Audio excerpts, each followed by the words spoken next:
Assalamualaikum warahmatullahi wabarakatuh. Perkenalkan, nama saya Dea Putri Edisti, saya dari kelas A Indralaya. Di sini saya akan menjelaskan mengenai 7 jenis pronoun dalam bahasa Inggris, beserta contoh-contohnya. Bahasan yang akan kita bahas pertama yakni apa sih itu pronoun reference? Jadi, pronoun reference merupakan salah satu unsur penting dalam part of speech yang berfungsi sebagai kata ganti benda. Walaupun dia disebut dengan kata ganti benda,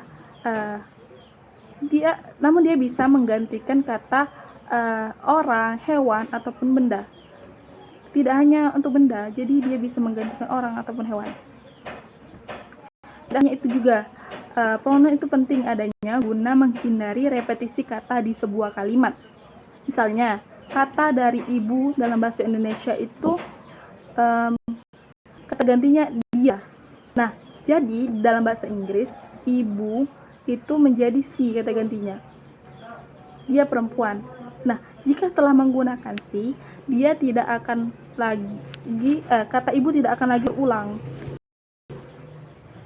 Nah, mengenai macam-macam dari pronoun itu ada 7 macam. Di sini saya akan menjelaskan satu persatu. Yang pertama ya ini personal pronoun. Kata personal pronoun ini merupakan kata ganti yang ditunjukkan untuk menggantikan orang atau yang berlaku sebagai subjek dalam kalimat. Namun personal pronoun dapat berubah menjadi subjek maupun objek. Jadi dia bisa menjadi dua. Dia bisa menjadi subjek, dia bisa menjadi objek. Contoh dia menjadi subjek. Itu berupa kata I, you, they, we, he, she, dan it. Contohnya, yesterday, Lina came to my house. She was giving me a birthday surprise. Kemarin Lina datang ke rumahku. Dia memberiku kejutan ulang tahun. Nah, di mana kata personal pronoun itu? Itu terdapat pada kata she. Nah, she tersebut menggantikan kata Lina. Itu dia kata gantinya. Nah, jika dia menjadi objek, itu ada me, you, her, him, it, yours, dan them. Contoh, we were at your party last week. Did you notice us? Kami datang ke pesta kamu 2 minggu yang lalu. Apakah kamu melihat kami? Di mana kata personal pronoun itu? Terdapat pada kata use yang menggantikan we. Itu contohnya. Kesimpulan, personal pronoun jika berupa subjek, ia berupa I, you, we, they, he, she, dan it. Jika berupa objek, dia menjadi me, you, yours, them, him, her, dan it. Yang kedua, bagian yang kedua yakni possessive pronoun. Possessive pronoun terbagi menjadi 2 bentuk, yakni dependent atau yang sering juga disebut dengan possessive adjective, dan yang kedua yakni independent. Possessive adjective bersifat sebagai kata sifat dan diletakkan sebelum kata benda. Dia diletakkan sebelum kata benda. Jadi possessive adjective itu diletakkan sebelum kata benda. Contoh. That is her bag. Her bag. Itu diletakkan sebelum kata benda kan, bag. Sedangkan possessive pronoun contohnya this shirt is mine, kebalikannya diletakkan setelah kata benda. Kemeja ini adalah milik saya. Kesimpulan, jika ia berupa subjek personal tadi, subjek personal pronoun tadi, ia berupa I, you, we, they, he, she, dan it. Jika dia berupa possessive adjective, dia berupa mine, your, our, their, his, her, dan its. Jika dia possessive pronoun, dia berupa mine, yours, ours, theirs, his, hers, and its. Nah, itu bagian yang kedua. Sekarang bagian yang ketiga, yakni reflexive pronoun. Reflexive pronoun, kata ganti ini ditunjukkan untuk menegaskan subjek yang melakukan sebuah kegiatan. Kata-kata dari reflexive pronoun itu berupa myself, yourself, yourselves atau yourselves, themselves, ourselves, himself, yourself, and itself. Nah, dalam bahasa Indonesia, reflexive pronoun itu bisa diartikan sebagai sendiri.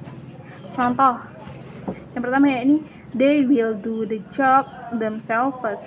Mereka akan mengerjakan pekerjaannya itu sendiri. Kata self sudah jelas. Contoh yang kedua yakni she closes the windows herself.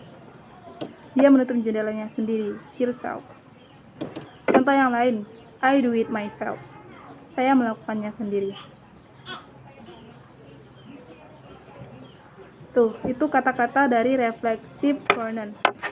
Myself, yourself, ourself, ourselves, themselves, himself, herself, and itself. Bagian yang keempat yakni demonstrative pronoun. Dalam bahasa Indonesia, demonstrative pronoun berupa kata ini dan kata itu. Untuk menegaskan kata ini dan itu, di bahasa Inggris dalam bentuk tunggal kata ini bermakna this dan kata itu berupa that. Ini this, itu that. Namun dalam bentuk jamak kata ini berupa this dan kata itu berupa thus. Contoh yang berupa tunggal, that is his laptop. That is his laptop. Itu adalah laptopnya. That itu dalam bentuk tunggal. Nah, jika dalam bentuk jamak, contohnya these cookies taste good. Kue-kue kering ini rasanya enak. Bagian kelima ini interrogative pronoun. Nah, sesuai dengan namanya, interrogative pronoun berfungsi sebagai kata tanya seperti who, whom, whose, that, which, why, dan kata tanya lainnya. Contoh, whom do you go to from with? Dengan siapakah kamu akan pergi ke pesta dansa?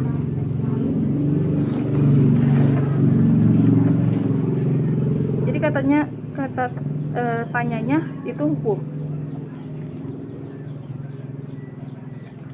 Contoh ya, interrogative pronoun kata tanyanya seperti what. What itu maknanya apa? Who siapa, whom siapa untuk subjek, whom siapa untuk objek, whose kepunyaan atau punya siapa, milik siapa, kemilikan. Which yang mana, why kenapa, when kapan, where di mana, how bagaimana. Itu kata tanya atau interrogative pronoun. Yang selanjutnya yakni keenam yakni indefinite pronoun. Kata ganti ini ditunjukkan untuk mengganti orang, benda, atau sesuatu yang belum pasti. Bentuk kata dari jenis pronoun ini terbagi menjadi 3 kelompok, yakni pengganti orang. Itu berupa everyone, someone, anyone, no one, everybody, somebody, anybody, nobody. Contoh, I think I saw someone here. Saya rasa saya melihat orang di sini. Someone, orang, satu orang. Itu untuk kata ganti orang. Yang kedua yakni untuk kata ganti benda. Itu ada everything, something, anything, and nothing. Contoh, I have nothing to think about. Saya tidak memikirkan apapun. Di mana kata ganti bendanya atau indefinite pronoun-nya? Itu terdapat di kata nothing. Yang ketiga yakni pengganti dari tempat. Itu ada everywhere, somewhere, anywhere, nowhere. Contoh, I think I saw him somewhere. Saya rasa saya melihatnya di suatu tempat. Somewhere. Itu untuk kata ganti tempat. Itu bagian yang keenam. Nah, bagian yang terakhir yakni relative pronoun. Relative pronoun merupakan kata ganti yang digunakan untuk menggabungkan dua kalimat. Beberapa jenis relative pronoun antara lain which, who, whose, and that.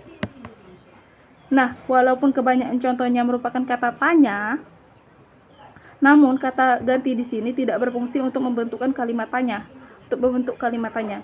Contoh, that cake is every delicious. I broke it yesterday. Kata itu sama dengan that cake which I broke yesterday is very delicious.